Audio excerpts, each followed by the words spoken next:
Kita mengadakan silaturahmi sekalian diskusi dengan Pak Anjang dan kawan-kawan. Lengkap ini ada dari Solo Selatan, kemudian ada dari Padang Pariaman dan sebagainya. Namun sebelumnya kita buka dulu pertemuan dengan bacakan basmalah. Bismillahirrahmanirrahim. Itu yang pertama. Yang kedua, acara kita adalah perkenalan.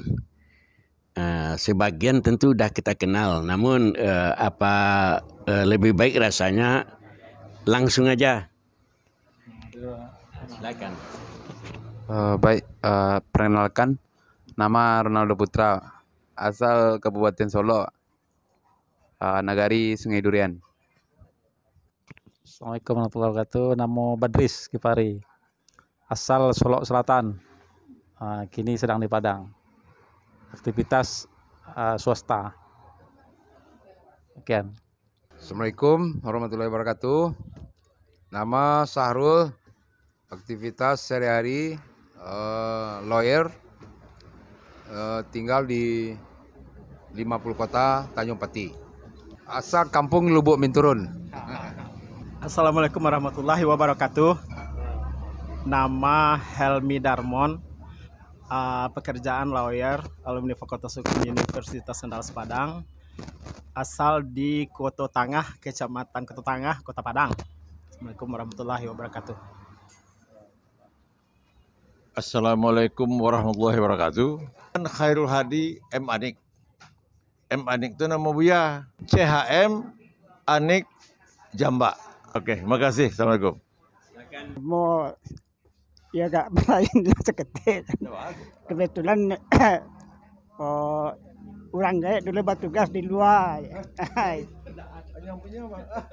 Jadi nama Charles Darwin, asal kampung Bukit Tinggi, cuma domisili Bengkulu. Nah, jadi kini kok sedang karajo MC gini. Masuk cucu. Eskuchan aku. Assalamualaikum warahmatullahi wabarakatuh. Perkenalkan, nama Ambo Basir Ali, kawan kontan de Pak Charles. Abah Ambo orang-orang biasa saja. Kalau Pak Charles sekolah orang-orang maju, namanya Charles Darwin. Dan Ambo bakawan beliau lah 30 tahun. Sampai kini belum pecah kunci kami itu. Hadirat semua. Assalamualaikum warahmatullahi wabarakatuh. Assalamualaikum warahmatullahi wabarakatuh. Seterusnya Ambo perkenalkan, nama Ambo Imam Erifan Jamil, asal Kota Pariaman. Posisi Ambo kini salah seorang dari Ketua Muhammadiyah di Kota Pariaman. Assalamualaikum warahmatullahi wabarakatuh. Terima kasih saudaraku. Narasumber yang kita undang beliau Dr. Khairul Hadi, tentang bagaimana memajukan Indonesia, wabil khusus Minangkabau, terutama terkait dengan operasi yang digagas oleh Bung Hatta. Kita langsung saja kepada beliau untuk menyampaikan poin-poin untuk kita dengar dan kita simak bersama. Silakan Pak Anjang. Assalamualaikum warahmatullahi wabarakatuh. Terima kasih Kak Ustadz Akil dan Allah Basadio memoderatori pertemuan awak. Topik awak sederhana saja mengenai Pasal 33 ayat 123 Undang-Undang Dasar 45 sebagaimana yang telah dipancangkan dalam UUD 45. Yang kita bahas kini ada di tulisan ideologi ekonomi Bung Hatta sebagaimana telah dipancangkan dalam pasal 33 ayat 123 UUD 45 itu adalah amanah revolusi kemerdekaan Indonesia. Sekaligus merupakan dasar politik perekonomian Republik Indonesia. Itu dikatakan oleh Bung Hatta. Ada kotak kecil itu Bung Hatta yang mengatakan dalam pidatonya 3 Februari 46. Jadi beberapa bulan sesudah Indonesia diproklamirkan. Bertujuan untuk bertujuannya untuk membebaskan rakyat Indonesia dari belenggu ekonomi kapitalisme liberalisme. Ba'abana pasal 33 ayat 123 kok. Dasar-dasarnya, pokok-pokoknya, rinciannya nanti bisa kita lanjutkan dalam diskusi berikutnya. Nah, yang pertama, ba'a kok lahi pasal 33 ayat 123 udin paling kok. Iko adalah lahi sabalut Indonesia merdeka. Lihat di apa? Di tulisan halaman 3, latar belakang lahirnya ideologi ekonomi Bung Hatta.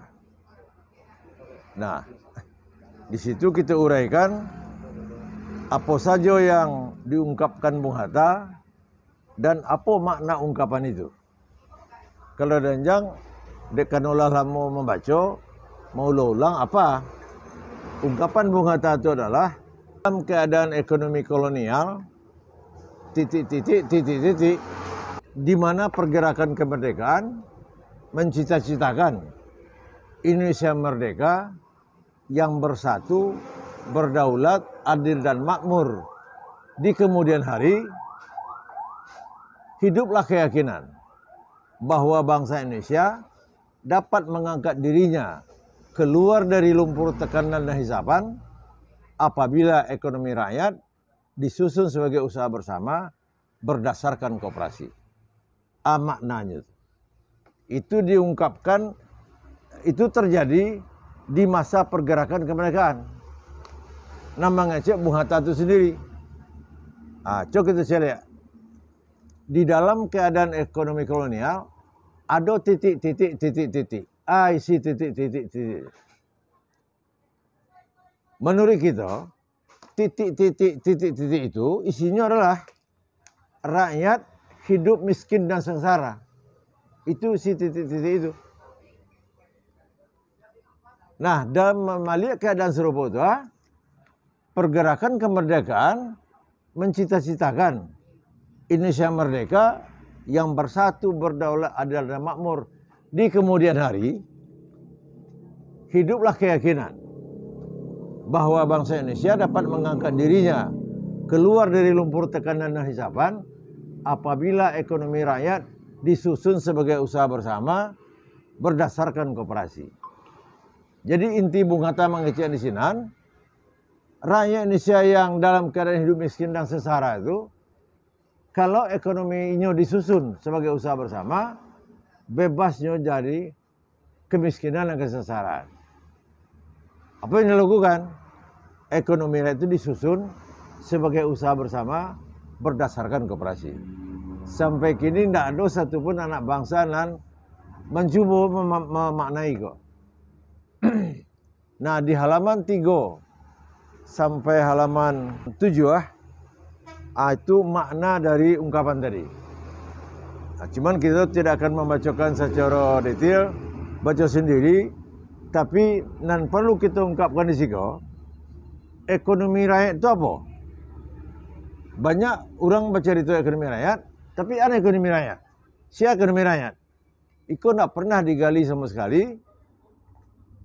Nah, ekonomi rakyat yang dimaksud dari Bung Hatta tidak lain adalah rakyat yang melakukan kegiatan produksi untuk mencari penghasilan. Jadi rakyat yang melakukan kegiatan produksi untuk mencari penghasilan. Di mana bidang produksinya?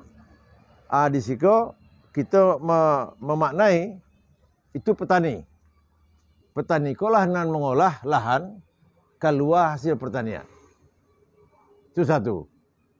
Petani di segala subsektor pertanian. Baik pertanian kehutanan, pertanian perkebunan, pertanian peternakan.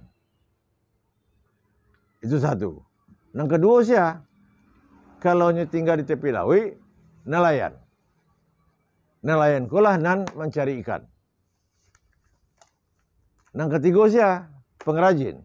Siapa pengrajin kok? Orang nang kerajonnya membuat kebutuhan anak negari. Kalau butuh baju, hanya jahit. Butuh sepatu, nyubai sepatu. Butuh tas, nyubai tas. Jadi pengrajin gua itulah yang disebut ekonomi rakyat. Dia Bung Hatta. Nang kampe penambang rakyat. Penambang rakyat banyaknya ada di Darek. Kalau daerah pihak Pariaman jarang itu paling tinggi Pasira. Kalau di Darek sangat banyak tuh.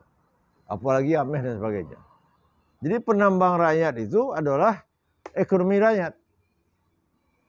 Nah, nan ampe jenis kolah nan diorganisir dalam bentuk badan usaha koperasi, ikolah yang mau kasih Bung Hatta tuh disusun sebagai usaha bersama berdasarkan koperasi, ikolahnya akan bebas rakyat dari kemiskinan dan kesengsaraan. Aba ceritanya, buka halaman ampe, ya. Jadi ekonomi rakyat kok sabalun. Datangnya kolonial, hidupnya makmur kok, bang kok makmur, masing-masing orang mengerajokan anaknya mampu. Beko antar mereka saling menukar. Itulah penghasilan mereka. Iko sabalun, kolonial datang. Orang yang tidak beraja sejarah ekonomi tidak tahu tuh lah. Nyukiro serupa kojo. Serupa kini kok semenjak Belanda datang ke Indonesia. Awak harus tahu. Bahasa sebelum lo datang. Itulah yang mau kasih Bung Hatta tadi. Jadi datangnya ekonomi kolonial, struktur ekonominya berubah pusat. Muncullah di situ yang namanya usaha individual. Usaha individual gua secara hukum bisnis tak bagi menjadi 3. Jadi bentuk perusahaan tak bagi 3. Namparatamu perusahaan orang perseorangan. Nah, orang perseorangan itu nak berbayar kok. Cuman inilah ada niat berdagang nih. Orang kalau punya niat berdagang, pasti ilmu dia nyocakia. Kalau kamu Bali, nyoboso semoga mungkin menjual kayaknya. Betul Pak Pusat. Alasannya jadi untung lah. Ketika nyaman jual, orang pembeli nyocakia lah. Disitulah hidupnya. Cuman banyak orang awak ndak paham. Nyukira pedagang kok itu halal. Ndak halalnya cerita. Mekanismenya saja. Siapun orang yang pedagang pasti serupa tu Ustaz. Tapi ndaklah salah. Dekada kalau rugi nyusul orang lu rugi. Ndak doga pemerintah satu rugi. Tentu sebelum nyurugi orang lu. Ikolah yang terjadi. Nah, disitulah Bung Hatta mencari ikolah yang akan dihilangkan. Tadi baru satu model perusahaan enggak? Perusahaan perseorangan. Kalau ini ada 2-3, bengko cewa, kini dikenal CV kan? CV itu saya tahu kepanjangannya apa? Itu nama perusahaan itu dari bahasa Omat tuh. KCPMI Komanditer Venoskap. Sebenarnya perusahaan komanditer Venoskap ada cik lain. Nama-namanya komanditer karena pemegang sahamnya, pemilik modalnya ada nan hanya menyetor modal. Tapi tidak satu berusaha orang. Itu CV namanya. Kalau seluruh anggota aktif berusaha Ustaz, namanya dulu firma. Tapi jarang dipakai gini. Iko tidak berbadan hukum, perseorangan juga tidak berbadan hukum.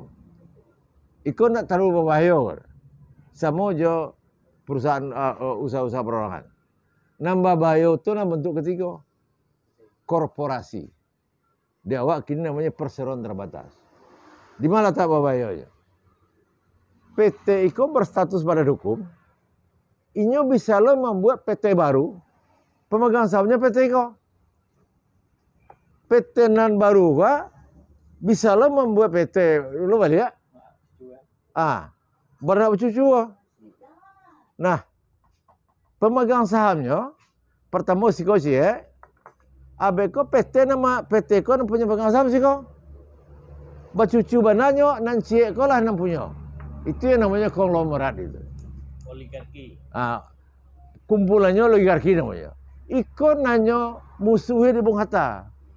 Nggak boleh ada di negara merdeka. Itu sebenarnya. Nah, saya lihat di halaman sampai ada bagan. Ya. Di situ kita gambarkan ekonomi rakyat ada di paling ujung kiri. Lah. Pasar tu ada di ujung paling kanan. Nah, mengantarai rakyat dengan pasar, pedagang. Makanya di sini, apapun yang jual dari rakyat, harganya pasti murah. Nah, pedagang itu induk samangnya, konglomerat dia teh. Tidak bisa induk samang dah, Pak Pusat. Nyok lah ada stepnya buat. Itu gambaran kita. Dari tengkulak ke grosir, ke perusahaan gadang lainnya. Tiba dia ke membeli barang kebutuhan, situ pula. Nan ka mengejar perang ketek ko Ustaz. Perang ketek membiak di grosir, grosir membiak dari distributor utama. Distributor membiak di pabrik. Jadi ilmu dia si rakyat kok ekonomi miskin.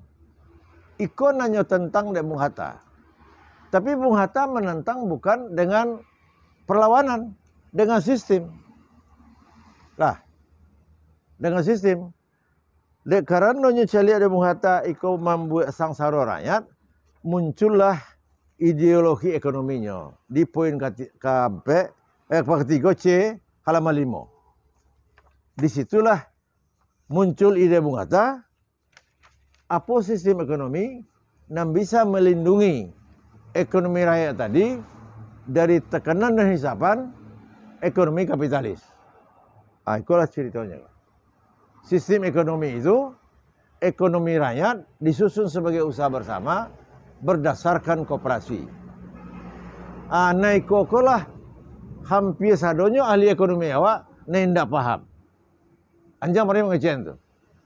Kalau iko diterapkan Ustaz, John anjang buat gini gua, Allah lah more awak makmur. Lah, akhirnya masuk aksinan. Ekonomi rakyat. Tadi kan petani, nelayan, pengrajin, penambang rakyat. Oke? Inyolah na melakukan kegiatan produksi dan menampuang sia usaha bersama ko tadi.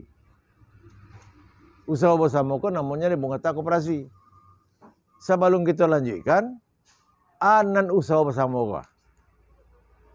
Awak salamoko adalah terbius dengan usaha bersama kapitalisme. Nampak di kita orang-orang nama rasa mengerti koperasi, iko nanyo tiru. Pola kapitalisme itu nanyo tiru. Apa pola kapitalisme? Ada sekelompok orang rencana berusaha ka. Bersepakat linyo. Nang kadi usahaan. Asian nang kana mo satu. Nang satu ko kumpul modal. Kalau koperasi ndak saham ni kumpulan dah. Simpanan wajib sana pokok. Kalau PT sahamnya kumpulkan. Itulah pengertian koperasi menurut nado gini gua. Apa tanya anjang? Kalau baca itu nanti tadi itu, basuh ndaknya sebut Bung Hatta. Ndak pernah ada kriteria sia anggota. Ndak ada. Asa KTP boleh ya? Itu nan berpisah sama sekali. Makanya hasilnya berpisah pula. Nah, hanya kecil akan Bung Hatta ekonomi rakyat disusun sebagai usaha bersama. Siapa yang akan menyusun? Apa sih ekonomi rakyat itu? Tidak, mungkin lah. Itu negara harusnya menyusun. Tapi bapak lapeh si rakyat. Di sekolah muncul musang berbulu ayam. Ini sebenarnya kapitalis. Dia karena ada peluang membuat perusahaan namanya koperasi. Tampillah kawan ko kabuko. Inyolah jadi pengurus. Inyo jadi pada pengawas. Tiok na masuk ayam ke kandangnya, Nabi taruh. Bamba. Makanya kita mengajar koperasi nado kini kok kita membuat istilah iko musang berbulu ayam kok. Apa saja bantuan hilang enggak? Tapi heran kita banyak akademisi awak, banyak praktisi awak ataupun birokrat awak alah berkali-kali serupa tu kau nak mengerti. Padahal menurut peribahasa internasional ke macam keledai dianggap binatang paling nunggu. Tak pernah tersandung 2 kali di batu yang sama. Itu keledai itu. Aku manusia bolak-balik itu aja baru. Coba lihat. Nah, persoalan terbatas nak pakai menteri kan? Persoalan terbatas tu badan usahanya si konglomerat. Tak ada menteri ya. Tapi ini nak menguasai ekonomi awak. Eko korporasi lah dona menterinya. Aceh ko kecil-kecilnya. Apa pikiran ada?